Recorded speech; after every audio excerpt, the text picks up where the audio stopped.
की राज ठाकरेंनी पहिल्यांदा नरेंद्र मोदींना पाठिंबा दिला, मग त्यांच्या ते विरोधात बोलायला लागले आणि मग परत त्यांनी सपोर्ट केला. का केला? कारण त्यांच्या मागे ईडी लावली, माझ्या मागे ईडी लावली. मला ती पण कहाणी आज तुम्हाला तुमच्या समोर आणि ह्या चॅनलच्या द्वारे महाराष्ट्रासमोर मला समोर सांगायचीच आहे. मी जे आता तुम्हाला जे सांगणार आहे,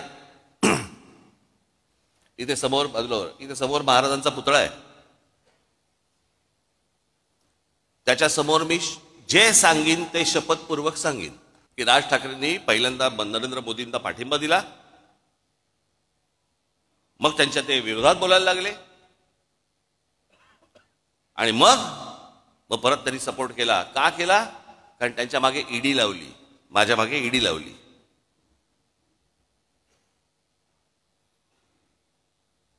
मला ती पण कहाणी आज तुम्हाला तुमच्या समोर आणि ह्या चॅनलच्या द्वारे महाराष्ट्रासमोर मला समोर सांगायचीच आहे.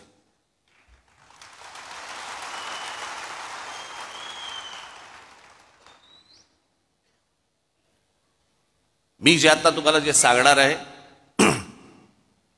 इथे समोर महाराजांचा पुतळा आहे. त्याच्या समोर मी जे सांगीन ते शपथपूर्वक सांगीन.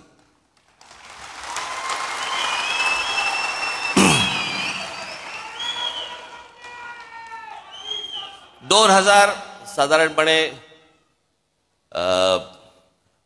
आता 2005 ची वगैरे गोष्ट असेल. मी ज्या शिवाजी पार्क मैदानामध्ये, शिवाजी पार्कमध्ये जिथे मी लहानाचा मोठा झालो, तिथे आम्ही लहानपणापासून ती कोइंदूर मिल पाहत होतो.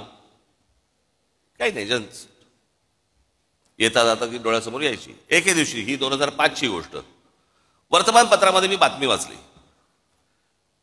तोपर्यंत आम्ही आमचा व्यवसाय सुरू केला होता. आता व्यवसाय करणं हा तर काही पाप होऊ शकत नाही ना. अनेकांना व्यवसाय दाखवता पण येत नाहीत, तरी सगळ्या गोष्टी सुरू असतात त्यांच्या. एक व्यवसाय सुरू केला.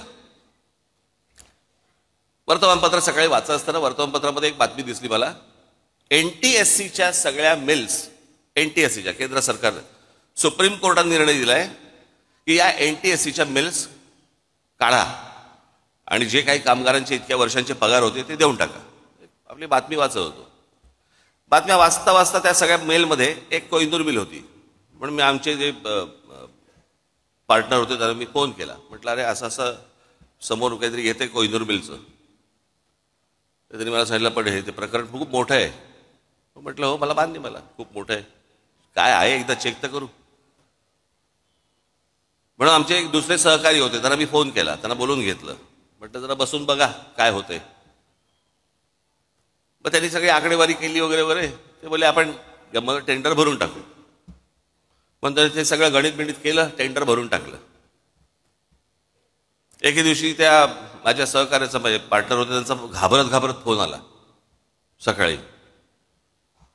म्हणाले, काय? म्हटलं, काय रे, काय झालं एवढं, काय घाबर? नाही, ते टेंडर लागलं.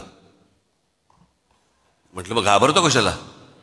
नाही, ते काहीतरी काय 400-500 कोटीचं काहीतरी ते टेंडर होतं, काहीतरी त्याचं आणायचे कुठून? थोडक्यात माझी जरा थोडीशी जमीन पायाखालची सरकली होती. आता म्हटलं, काय करायचं, दाखवायला तर नको. मग आमच्या एका दुसऱ्या मित्राला सांगितलं. मग त्यांनी ते IL&FS नावाची एक कंपनी होती, त्या IL&FS कंपनीशी ते बोलले आणि ती कंपनी बोलली की बाबा, आम्ही पैसे भरायला तयार आहोत, तुमच्याबरोबर यायला तयार आहोत. म्हणून सगळे पैसे जेवढे असतात ते सगळे त्या कंपनीने भरले. आम्ही त्याच्यामध्ये पार्टनर होतो. 7-8 जण होतो आम्ही.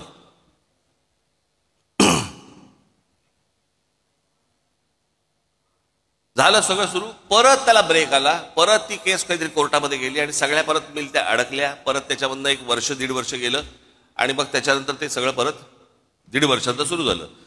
त्या दरम्यान मी आमच्या सहकार्यात म्हटलं, बाबा, हे पांढरा हत्ती हा आपल्याला झेपायचा नाही, आपण यातनं बाहेर पडू.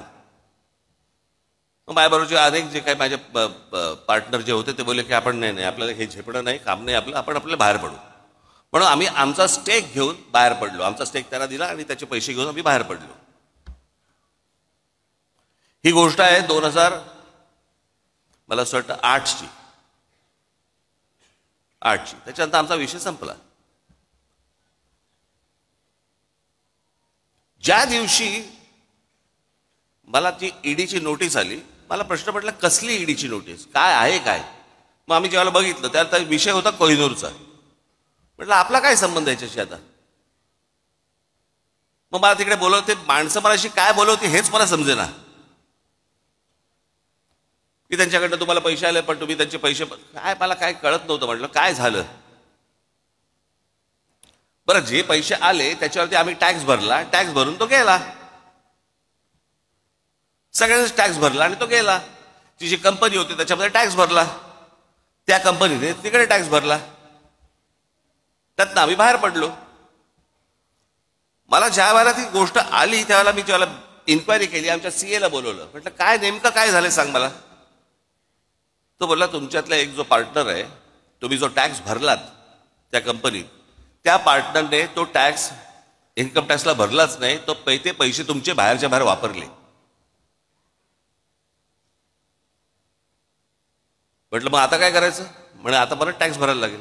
आम्ही परत टॅक्स भरून टाकला, जेवढा होता तेवढा परत प्रत्येकाने आपापला टॅक्स परत भरून टाकला.